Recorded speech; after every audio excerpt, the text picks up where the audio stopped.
Rail मंत्री ने लोकसभा के अंदर ये जानकारी दिया है कि जो तमाम तरह की रियायतें बुजुर्गों से लेकर और पत्रकार, खिलाड़ी, तमाम लोगों को मिलता था रेलवे के द्वारा टिकट पर, वो सारे कुछ बंद कर दिया गया।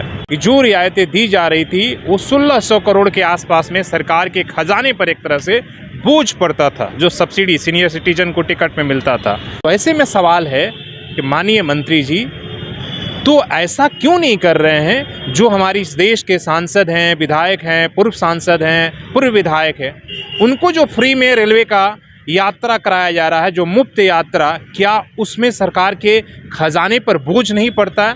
उन्हें रियायतें क्यों? तो ऐसे में सवाल है कि क्या उसमें सरकार के खजाने पर बोझ नहीं पड़ता? तो आपने उनको क्यों नहीं बंद किया? अगर सचमुच में जनता की अगर शासन है तो आपको सबसे पहले फैसला उठाना चाहिए था कि आप उनकी जो है अगर बंद करते और इसके बाद जनता की बंद करते। कोरोना तो इस देश में उनके लिए भी था, तो उनकी यात्राओं पर रोक क्यों नहीं लगाया गया? नमस्कार, सुशील संवाद में स्वागत है। मैं शशि भूषण। रेल मंत्री ने लोकसभा के अंदर ये जानकारी दिया है कि जो तमाम तरह की रियायतें बुजुर्गों से लेकर और पत्रकार, खिलाड़ी, तमाम लोगों को मिलता था रेलवे के द्वारा टिकट पर, वो सारे कुछ बंद कर दिया गया। कोरोना काल में सारा कुछ बंद हुआ था, कोरोना के नाम पर, लॉकडाउन के नाम पर, लेकिन अब उसे परमानेंट तरीके से बंद कर दिया गया है। जब लोकसभा में ये सवाल उठाया गया तब उन्होंने जानकारी दिया कि जो रियायतें दी जा रही थी वो 1600 करोड़ के आसपास में सरकार के खजाने पर एक तरह से बोझ पड़ता था, जो सब्सिडी सीनियर सिटीजन को टिकट में मिलता था, इसलिए अब इसे नहीं दिया जाएगा।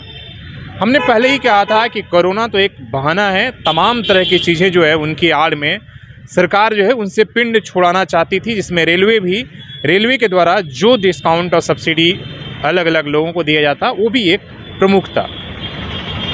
इसके साथ सवाल ये है कि रियायत बंद करने को लेकर जो तर्क दिया गया है कि सरकार के खजाने पर, रेलवे के खजाने पर बोझ पड़ रहा है, इसलिए हमने बंद कर दिया है। जो सीनियर सिटीजन हैं, जो खिलाड़ी हैं, जो पत्रकार हैं, चाहे जो भी। तो ऐसे में सवाल है कि माननीय मंत्री जी तो ऐसा क्यों नहीं कर रहे हैं जो हमारी इस देश के सांसद हैं, विधायक हैं, पूर्व सांसद हैं, पूर्व विधायक हैं, उनको जो फ्री में रेलवे का यात्रा कराया जा रहा है, जो मुफ्त यात्रा, क्या उसमें सरकार के खजाने पर बोझ नहीं पड़ता? उन्हें रियायतें क्यों? यहाँ तो आप कुछ प्रतिशत में देते थे, लेकिन यहाँ तो 100% मतलब पूरी की पूरी यात्रा जो है, पूरी ज़िंदगी के लिए कोई एक दिन का सांसद और विधायक जनप्रतिनिधि बनता है तो पूरी ज़िंदगी उसे रेलवे की यात्रा मुफ्त और भी फर्स्ट क्लास की दी जाती है और उसके साथ के लोगों की सेकंड क्लास की। तो ऐसे में सवाल है कि क्या उसमें सरकार के खजाने पर बोझ नहीं पड़ता?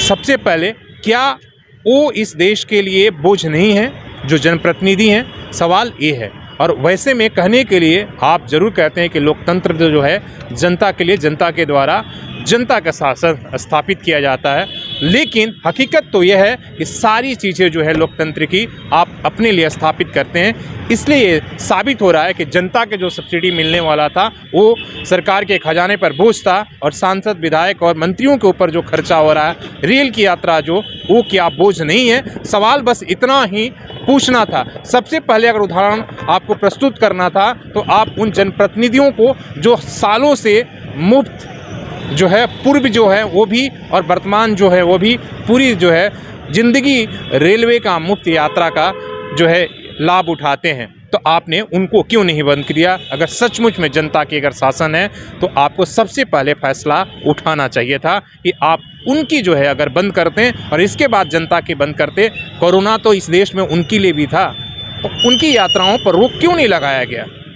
आखिर गरीब जनता की देने वाली हर तरह की सब्सिडी आज सरकार को बोझ क्यों लगने लगी है?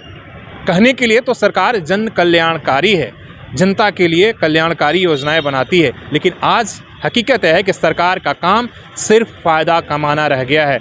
जहाँ जहाँ उसे नुकसान हो रहा है उन चीज़ों से वो अपना हाथ खींच लेती है। तो इस सवालों पर गौर ज़रूर करिएगा और ख़ासकर माननीय रेल मंत्री से ये सवाल है, भारत सरकार से सवाल है कि क्या ये नैतिकता नहीं बनता कि सबसे पहले आप उन मंत्रियों, उन विधायकों और सांसदों को आप बंद करते रेलवे का जो मुफ्त यात्रा मिलता है, इसके बाद आप जनता के बढ़ते, वो भी तो इस देश के खजाने पर एक तरीके का बोझ पड़ रहा है। जब एक बार कोई सांसद और विधायक बन जाता है तो बताने की ज़रूरत नहीं कि इस देश में कितना कुछ, उसकी किस तरीके से इनकम बढ़ जाती है। तो फिर सवाल उनसे ये पूछना बनता है। अपने सहयोगी शेष राममूर्ति के साथ शशि भूषण, सोशल संवाद न्यूज़, झारखंड। धन्यवाद।